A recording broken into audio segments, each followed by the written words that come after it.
আসসালামু আলাইকুম, welcome to my channel. আজ আপনাদেরকে লন্ডনের একটি বিজনেস সেন্টার দেখাবো। এই বিজনেস সেন্টারের নাম ক্যানারি ওয়ার্ফ। ক্যানারি ওয়ার্ফ হলো ইংল্যান্ডের একটি এলাকা। টার হ্যামলেট লন্ডনের বড় আইল অফ ডকসে অবস্থিত। ক্যানারি ওয়ার্ফকে বৃহত্তর লন্ডন কর্তৃপক্ষ দ্বারা সেন্ট্রাল লন্ডনের পাশাপাশি লন্ডনের সেন্ট্রাল বিজনেস ডিস্ট্রিক্ট হিসেবে ধরা হয়। লন্ডন শহরের সাথে এটি যুক্তরাজ্য এবং বিশ্বের অন্যতম প্রধান আর্থিক কেন্দ্র গঠন করে যুক্তরাষ্ট্রের তৃতীয় উচ্চতম ভবন ওয়ান কানাডা স্কোয়ার সহ বহু উচ্চ বিল্ডিং রয়েছে এই ক্যানারি ওয়ার্ফে, যা ওপেন করা হয়েছিল 1991 সালে। এখানে বিভিন্ন ব্যাংক, বিমা ও ওয়ার্ল্ডের বড় বড় কোম্পানির অফিস রয়েছে এবং বৃহৎ দুটি আন্ডারগ্রাউন্ড মার্কেট রয়েছে এবং মাটির নিচে এবং উপরে বৃহৎ দুটি ট্রেন স্টেশন রয়েছে, যা এর সৌন্দর্য দেখে আপনার মুগ্ধ হবেন যে এত সুন্দর ট্রেন স্টেশন হতে পারে। এখানে না আসলে এর সৌন্দর্য আপনারা বুঝতেই পারবেন না। ব্রিটিশ গভর্নমেন্ট এত সুন্দর আর্কিটেকচারাল ভিউতে তৈরি করছে, যা দেখে আপনারা মুগ্ধ হবেন। এটি দেখলে মনে হয় যেন চারিদিকে পানির উপর ভাসমান একটি দ্বীপ এবং ভিতরে এত সুন্দর পানির ফোয়ারা, যা দেখে অবশ্যই আপনি মুগ্ধ হবেন। আপনারা ভিডিওটি দেখতে থাকুন এবং অবশ্যই শেষ পর্যন্ত দেখবেন, না দেখলে এর সৌন্দর্য আপনারা মিস করবেন। আশা রাখি সেকেন্ড এপিসোড দেখবেন। আমার ভিডিও দেখার জন্য ধন্যবাদ।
Thank you very much for watching my video. So don't miss the next episode.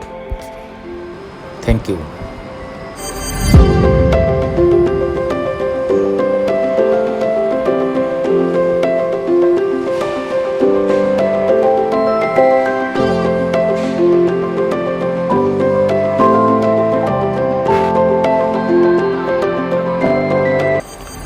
ভিডিওটি ভালো লাগলে সাবস্ক্রাইব করতে ভুলবেন না।